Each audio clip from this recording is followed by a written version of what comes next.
Assalamualaikum warahmatullahi wabarakatuh. Waalaikumsalam. Bismillah, alhamdulillah, wassalatu wassalamu ala rasulillah Sayyidina Muhammadin bin Abdillah ma'ba'd. Pemirsa dimanapun Anda berada, malam hari ini saya kedatangan tamu.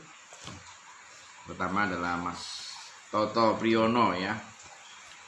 Kalau saya manggil TO2T ya. Toto.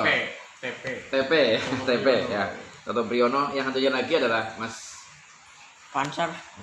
dari Banser atau dari ranting Ansor ya. Ini yang paling sedang berbunga-bunga ya, karena ketua umumnya jadi menteri nih. Rasanya berbunga-bunga sekali ya. Artinya penghargaan negara terhadap dedikasi kapabilitas Ansor itu sangat diakui oleh negara ya. Mas TP, Mas Toto dan Mas Wahidi. Ini beberapa hari yang lalu kan kita menyaksikan bareng-bareng diumumkan ada 6 penggantian menteri atau kita kenal dengan reshuffle. Ada kejutan-kejutan yang luar biasa sekali ya. Kalau saya pribadi dari 6 menteri yang dilantik, efek dari reshuffle pertama adalah Muhammad Lutfi di perdagangan, kemudian di kesehatan yang dari non dokter, kemudian ada lagi Sandiaga Uno ya yang dari politisi dan profesional, kemudian ada lagi yang Trenggono itu yang dari Wamen menjadi menteri HKP, dan ada yang terakhir adalah Gus Yakut ya. Kalau menurut saya ada 2 menteri yang di luar ekspektasi ya. Pertama adalah Menteri Kesehatan ini Mas Toto nih ya. Sebelum ke Gus Yakut saya ingin komentar dari jenengan ini, karena selama ini dari mulai negara ini berdiri mungkin baru kali ini ya. Kali ini di pemerintahan Jokowi yang periode kedua ada Menteri Kesehatan non medis ya. Bukan dari tenaga kesehatan. Walaupun memang persoalan sekarang yang dibutuhkan persoalan-persoalan kesehatan itu bukan hanya persoalan-persoalan teknis kuratif rehabilitatif, tapi justru sekarang yang paling urgen adalah bagaimana logistik, distribusi dan lain sebagainya. Ada komentar Pak Mas Toto untuk Menteri Kesehatan? Untuk Menteri Kesehatan yang bukan dari latar belakang kesehatan, memang di pemerintahan Jokowi sebelumnya memang ada Fahrul Razi ya, yang sebelumnya Menteri Agama yang bukan berlatar belakang dari agamawan. Iya betul. Ya memang kalau saya lihat di pemerintahan Jokowi, jabatan menteri saya kira hanya sebagai orang-orang kolega saja istilahnya. Jadi ya mungkin karena faktor kedekatan dan sebagainya dijadikan sebagai menteri. Kebanyakan seperti itu di periode kedua khususnya ya. Berarti Anda mengatakan bahwa kompetensi profesionalisme atau dikesampingkan? Ya kalau semisal memang profesional, seharusnya kan yang direkrutmen dari profesional. Tapi kan kalau misalkan bukan dari latar belakang kesehatan menjadi kesehatan, tetap ada yang rancu di situ gitu. Begini Mas Toto, di dalam teori manajemen itu ada yang namanya high management, ada yang middle management, ada yang low management ya. Artinya kalau kepemimpinan di tingkat elit itu di high management itu kan hanya bicara mengenai policy, bukan pada praksis atau teknis saja ya. Bagaimana memanage secara kebijakan besar lah. Begitu Mas Toto. Gimana?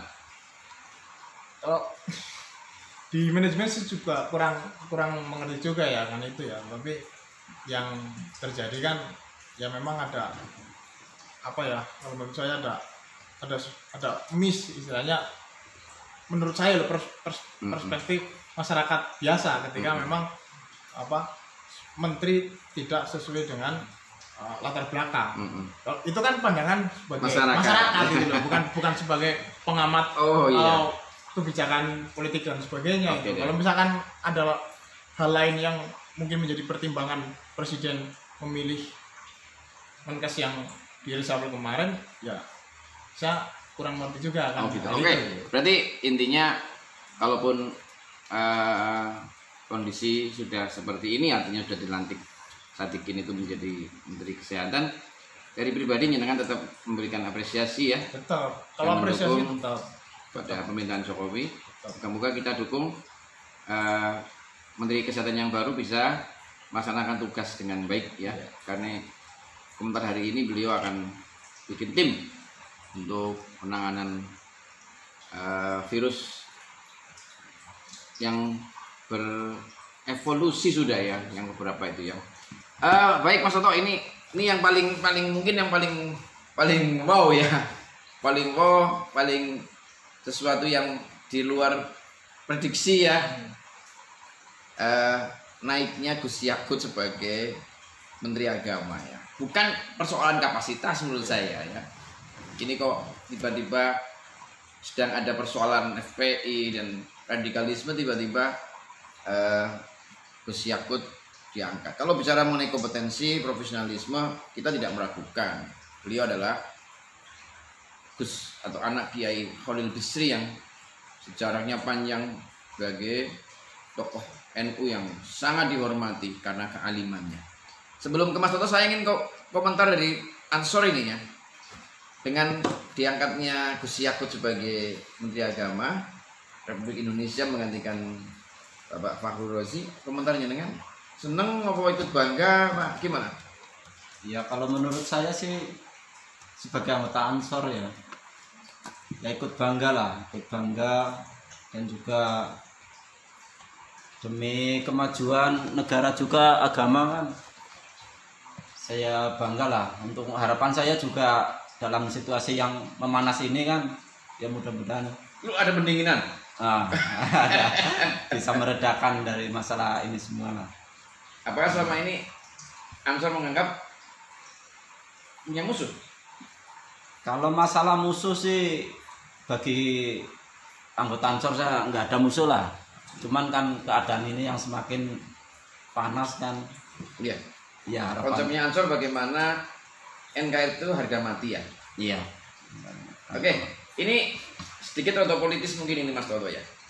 Kira-kira karena nyenengan, oh ya pemirsa mungkin belum ada yang belum kenal, Mas Toto itu adalah penulis di Kompasiana ya, betul ya? Ya. Kompasiana yang sudah ratusan bahkan ribuan artikel beliau yang sudah banyak di Kompasiana ya. Sedikit ada komentar Mas Toto naiknya Gus Yakut, ini kalkulasi apa lagi dari Jokowi? Ya, dalam penerawangan saya langkah Jokowi sebenarnya mendayung mengenai dua pulau terlampaui gitu. Ini kok yang arti- peribahasa aja. Sekali mendayung, 2 pulau terlampaui. Kenapa itu? Yang pertama adalah Jokowi merangkul PKB. Yang kedua adalah Jokowi merangkul NU dengan adanya figur Ketua GP Ansor ini sebagai Menteri Agama. Jadi kalau menurut saya tetap kalkulasi politik antara PKB dan pemerintah Jokowi yang mensupport, istilahnya yang di koalisi pendukung. Apa ini bentuk politik akomodir ya? Saya kira segala bentuk politik pasti ada yang namanya politik etis istilahnya, politik balas budi istilahnya. Oke deh, iya. Berarti tidak dipungkiri juga kan pasti ada yang namanya bagi-bagi jabatan ya di struktural misalnya. Nah itulah di naiknya Gus Yakut sebagai Menteri Agama juga saya kira ada kaitannya dengan itu. Soalnya selama ini kan PKB ataupun Ormas NU sendiri yang besar ini dikenal sebagai penyokong utama. Oh iya, penyokong utama, loyalis Jokowi ya. Jokowi istilahnya seperti itu. Oke, Mas Toto, ini terkait dengan Gus Yakut. Gus Yakut adalah Ketua Umum Ansor yang selama ini paling getol sekali melawan radikalisme, premanisme, ya. Terutama sekali yang terbaru adalah mengenai PI, ya. Hampir tidak pernah bisa tidak saling benturan wacana, ya. Walaupun berbeda pandangan. Iya, pasti ini di ujung yang berbeda antara FPI dengan Banser dan Ansor dengan Bansernya itu. Komentar Mas Toto misalkan, apakah karena Jokowi untuk kali ini dengan instrumen yang dimiliki tentara dan polisi kan sudah cukup memberikan pressure, ya, memberikan secara psikologis FPI terpukul. Apakah ini juga salah satu amunisi Jokowi juga dengan diangkatnya Gus Yakut ini? Ya, kalau saya bilang diangkatnya sih tetap berlatar belakang dari faktor penyokong Ya. Jokowi. Ini kalkulasi politiknya itu besar sekali, ya. Besar sekali, tetap ada inilah ada politik etis. Tapi untuk terkait dengan FPI dan sebagainya, kenapa sebelum Gus Yakut ini menjadi menteri sendiri banyak berbeda pandangan? Karena menurut saya tuh antara GP Ansor dan FPI sama-sama ormas yang berlatar belakang Islam, tetapi Islam dalam tanda kutip, ya. Yang mungkin FPI dikatakan politik identitas. Ya, politik identitas kuat. Terus untuk Ansor sendiri yang merupakan afiliasi dari NU cenderung lebih moderat. Itu kalau menurut saya hanya sebatas persepsi identitas juga kembalinya. Makanya dari itu ketika mungkin FPI membuat kegaduhan ataupun Ansor sendiri dinilai oleh FPI membuat kegaduhan, mereka saling mengkritik satu sama lain gitu. Karena memang perbedaan, apakah jalan itu perbedaan selama ini, ya, anti klimaks atau kritik satu dengan yang lainnya itu sudah di ranah substansi atau hanya apa maksudnya? Kalau jenengan? Yang jelas kalau menurut saya euforia medsos sebenarnya. Oh begitu, ya. Karena saat ini kan medsos gila sekali, ya. Bahkan politik memanas sendiri karena kemudahan dari media sosial. Jadi siapapun sekarang ketika ada masalah ataupun politikus menyampaikan pendapat-pendapat yang mungkin rada riskan, banyak memunculkan penafsiran dari masyarakat.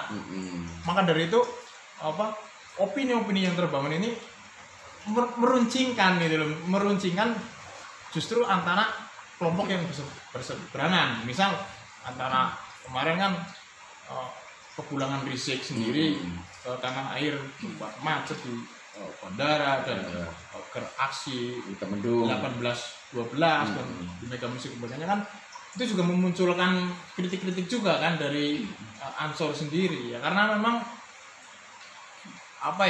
berbeda pandangan itu sendiri dan gerakan-gerakannya ini ada yang tidak pas dan itu oleh publik terkadang diperuncing lagi masalah itu gitu loh, untuk menjadi sebuah pembahasan yang panas dan dikesankan gaduh. Oh gitu. Dari Ansor misal, ini ada harapan buat Gus Yakut ke depan? Ya, bagi saya ada juga harapan. Ya, memang untuk menyatukan bangsa, juga dalam keorganisasian harapan ada peningkatan lah di anggota Ansor. Ini ketua Ansor datang juga ini. Silakan Mas. Ini kita lagi diskusi mengenai kabinet baru ini dalam frame-nya Ansor ranting Karangrena ini, ya. Pemirsa, kita lanjutkan kembali. Ini kita dulu pemirsa. Kita tadi sudah bincang-bincang mengenai kabinet baru hasil reshuffle yang dilantik oleh Pak Jokowi. beberapa hari yang lalu, Mas. Kebetulan ini telah hadir Ketua Ranting Ansor Desa Karangrena. Assalamualaikum, Mas. Ini beliau Ketua Ranting Ansor Desa Karangrena. Ini kan kita tahu bersama bahwa Gus Yakut itu Ketua Umum Ansor ya. Iya. Yang tentu jenengan sangat bangga apa enggak ini ketua umumnya jadi Menteri Agama. Ini bagian atau bentuk apresiasi pemerintah Jokowi terhadap profesionalisme jelas ya, kompetensi dan dedikasi beliau. Ada komentar buat Gus Yakut dan harapannya gimana gitu? Kalau bangga terus terang sangat bangga sekali. Terus bangga ya? Terus bangga karena beliau tahu lah dia Ketua Ansor PP pusat, pengurus pusat PP Ansor. Tentunya ini juga mengemban amanah yang sangat berat menurut beliau, tapi insya Allah berharap dia mampu dan bisa. Ini juga terlihat dari cara dia memimpin PP Ansor sebagai pengurus pusat, dan juga beliau juga dari santri. Seperti yang kita ketahui juga, wakil presiden kita juga dari kiai, dari santri juga. Maka kita harus jangan malu, jangan minder kalau ditanya orang santri di mana. Karena santri itu mau jadi apa sudah jelas. Bisa ya. Bisa jadi wakil presiden, bisa jadi menteri agama. Oke. Berarti panjenengan mau mendukung sepenuhnya atau juga memberikan kritik-kritik jika beliau artinya kalau kebijakannya tentu yang tidak apa namanya itu jenengan biasa mengkritik ya, tidak aslinya membabi buta mendukung ya. Oke. Terima kasih Mas Ketua. Ini kapan satu lagi ya. Beberapa hari yang lalu kita masih ingat ya bahwa ketika kita pertemuan pertama di kedainya Mas Ato, saya bilang kita bahas FPI ya dan Menteri Agama ya. Apakah diangkatnya Gus Yakut untuk periode ini untuk menggantikan Fakhrul Razi itu karena bentuk pressure atau dorongan dari massa atau PKB dan NU menagih janji ya? Ini haknya saya itu ya. Haknya saya ini yang paling punya kompetensi, yang paling punya kans ya, punya kuota untuk jadi Menteri Agama. Gitu Mas. Gimana Mas? Ya, yang jelas kan setiap partai mendukung pasti punya bagian lah dari struktural pemerintahan. Ya berkaca pada Edi Prabowo ya, kader Gerindra yang dia tersangka korupsi BNI. Tapi pada saat di reshuffle tetap dari Gerindra, unsur Gerindra pun masuk dengan figurnya Sandiaga Uno sebagai Menteri Pariwisata dan Ekonomi Kreatif. Ya, sama juga ya karena Menteri PKB juga dikurangi satu ya. Iya. Sama ya. Ya saya kira sudah ada hitungan struktural lah untuk partai pendukung. Iya pastilah. Pemerintah. Ini kan koalisi besar yang ya, mungkin Presiden kita Jokowi bikin tanpa kalkulasi nggak mungkin, pasti ada kalkulasi yang apa namanya yang sangat detail dengan menggeser Agus dari perdagangan karena Menteri Agama kemarin dari unsur non partai, perdagangan dari partai, sekarang dibalik ya. Oke Mas Soto, ini ada komentar buat lagi untuk Menteri Agama sebelum saya lanjutkan yang lain? Kalau terkait dengan komentar sih paling kita, kalau saya secara pribadi menunggu gebrakan.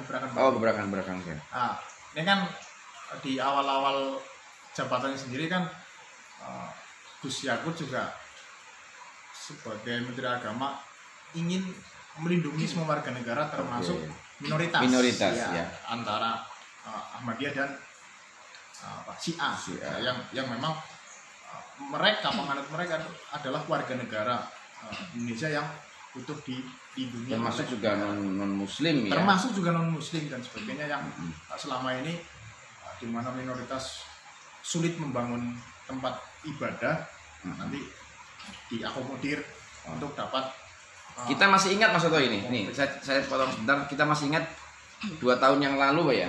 Lebaran kan ada razia-razia yang di mall-mall itu ya Mas Soto ya. Nah, itu kan bentuk-bentuk dari politik identitas ya. Oke Mas Soto, ini kita minta komentarannya dengan dari frame-nya penulis Kompasiana ini ya, yang sudah banyak memberikan analisis yang sangat mendalam. Apa pertimbangan Pak Jokowi mengangkat Bu Risma menjadi menteri sosial? Yang jelas pertama adalah Bu Risma adalah kader PDIP yang paling potensial untuk menjadi menteri sosial. Dan menteri sosial juga dari PDI ya? Nah, menteri sosial sebenarnya juga dari PDI yang sama juga dengan kader Gerindra tersangkut korupsi juga, Juliari itu. Untuk kompetensi tidak dilakukan? Kalau untuk kompetensi, saya kira kepemimpinan Risma dalam waktu 10 tahun menjadi wali kota Surabaya, saya kira Surabaya juga menjadi kota yang maju. Dalam arti majunya sendiri tidak hanya di lingkungan, tapi untuk sisi humanitas, dalam arti untuk mengurangi prostitusi dan sebagainya yang berhasil kala itu sudah membuktikan bahwa menteri sosial diisi oleh Risma itu memang saya kira sudah tepat ya, karena melihat figur kepemimpinan Risma di Surabaya. Saya masih ingat dengan komentarnya Gus Dur ketika diwawancarai di Kick Andy waktu itu. Tahun berapa ya saya lupa. Tahun 2012 ya, diwawancara sama Kick Andy. Ditanya kenapa Gus waktu jenengan jadi presiden kok menteri sosial dan menteri penerangan itu dibubarkan. Jawaban Gus Dur sederhana, karena kementerian itu sudah dikuasai oleh tikus. Ya banyak tikus-tikus di sana. Pertanyaan lagi, kenapa tikusnya yang ditangkap dan dibunuh? Justru tikusnya yang sudah menguasai kandang. Nah, ini kan sudah sistem banget di sana kan. Ini bicara sistem kan. Tidak mudah loh merubah sistem itu di kementerian ya. Apakah Bu Risma yang mohon maaf ya, dari wali kota lompatannya terlalu tinggi nggak jadi tiba-tiba jadi menteri? Saya kira tidak juga, karena pada saat pemerintahan Jokowi JK, Risma sendiri juga masuk dalam bursa menteri. Oh gitu ya. Waktu itu gitu. Tapi karena komitmen yang kuat dari Risma sendiri untuk menyelesaikan benar-benar di Surabaya, maka dari itu dirinya menolak. Tapi titik baliknya adalah di akhir jabatan sebagai wali kota, dan juga ini menjadi polemik juga sebenarnya, di mana ada rangkap jabatan ya. Saya kira pertimbangan kapasitas Risma sendiri tidak diragukan ya. Tidak diragukan, dalam arti dia sebagai kader PDIP dan punya rekam jejak kepemimpinan birokrat yang sukses seorang birokrat yang dapat dikatakan sukses di Surabaya. Untuk rangkap jabatan sebenarnya sudah selesai nih, karena Gubernur Jawa Timur Ibu Khofifah sudah mengangkat PLT ya. Ada, kita tunggu bareng-bareng ya. Kalau menteri-menteri yang baru ini biar dia bekerja secara profesional. Tentu kita tidak bisa menjadi hakim yang adil, artinya tidak 1-2 hari kemudian kita nilai, karena ini kan sistem sudah jalan. Paling kita tunggu. Yang jelas harapan masyarakat tentu bagaimana terciptanya clean government ya. Kemudian kita tunggu Gus Yakut yang begitu garang ketika di depan Banser di Ansor juga sangat dihormati dan sangat ditakuti. Bu Risma juga sama ya. Bu Risma dengan Gus Yakut saya yakin mirip-mirip ya, gaya pemimpinannya mirip-mirip. Ini moga-moga ini menjadi sebuah kekuatan baru lagi untuk memperkuat kabinet Jokowi. Ada komentar lain sebelum saya akhiri? Ya, komentarnya sih karena memang belum bekerja secara lama lah ya, masih baru-baru. Saya sebagai masyarakat tentu menunggu gebrakan-gebrakan yang akan dilakukan oleh menteri terpilih kabinet Jokowi. Oke, terima kasih Mas Banser. Ada tambahan lagi? Cukup? dari Ansor? Demikian pemirsa dimanapun Anda berada, malam hari ini kita sudah banyak sekali diskusi untuk mengomentari terkait dengan kabinet hasil reshuffle yang baru. Harapan kita kepada para menteri selamat bekerja. Kami seluruh warga negara Indonesia mensupport, mendukung agar bisa kerja secara profesional dan mendapatkan kinerja yang terbaik, tentu dengan perpihakan kepada rakyat seperti kita ya Mas ya. Terima kasih, kita akan bertemu kembali di liputan-liputan berikutnya, di forum-forum berikutnya, di diskusi berikutnya, tentu dengan tema-tema yang lain. Terima kasih sekali lagi. Allahul muwafiq ila aqwamit thoriq. Wassalamualaikum warahmatullahi wabarakatuh.